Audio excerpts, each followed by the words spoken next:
Hi guys, Michael Green was invited on to Sky News to talk about Rishi Sunak's latest political gimmick, messing about with inheritance tax.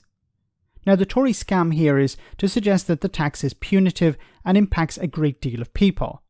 First, according to the tax year of 23-24, no inheritance tax is due on an estate up to the value of £325,000, but 40% is charged on estates above that. But the important exception here is that if we're talking about the family home, well, the tax will be less.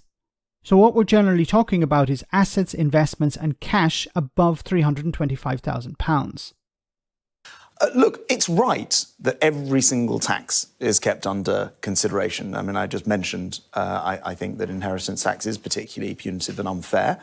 But nonetheless, we also understand that we're in a fiscal straitjacket, and the Chancellor said only last week that, looking ahead to the autumn statement and the budgets, that he doesn't see room for tax cuts. You're asking me about something for which decisions haven't been made, and you'd expect those to be made properly by the Chancellor. But there is a discussion to be had about this, and I think what most people, and this is what I guess Johnson was saying, are puzzled by is why get into a tizzy about this one. It only affects 4% of estates, raises maybe 7 billion, mostly from very rich people. It is not going to fill the holes that the Chancellor's got to deal with, which are much bigger, and you're going to create a big political storm over something that's really quite small beer.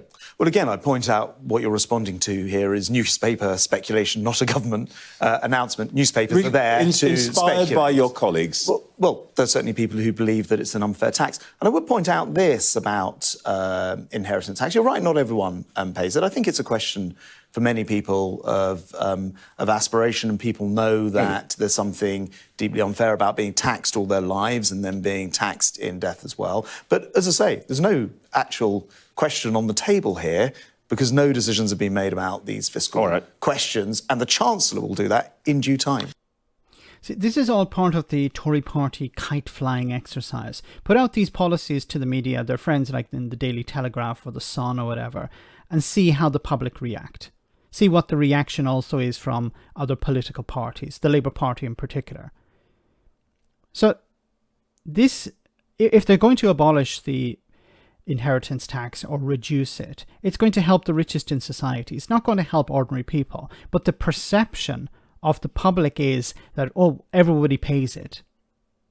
Now, of course, the public are gaslit and the public are lied to, and the public are told by the likes of the Conservative Party that, yes, this is an unfair tax, it's a death tax, it's a punishment for people who've been aspiring to things, it's people who've been working hard all their life, and now they have a little nest egg and they're handing it over to their children, and that's going to be taxed, and that's completely unfair. And of course, that's not the reality.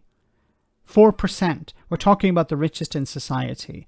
And we're talking also not about people working hard, we're talking about people perhaps who have already inherited a huge amount of money already.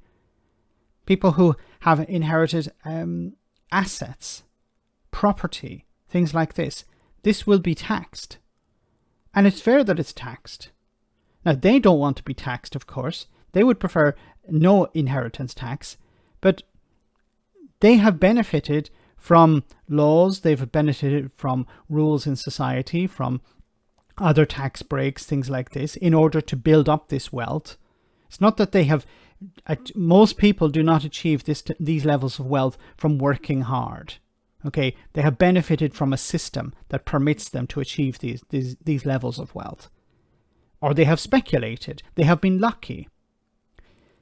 So, of course, the framing will be, this is a punitive tax. This discourages people from working hard, and it punishes the children of those people. When in reality, that's not the case, unless we're talking about assets. And remember, this does not include the family home, but assets worth and investments or cash worth over £325,000, which is not your average person.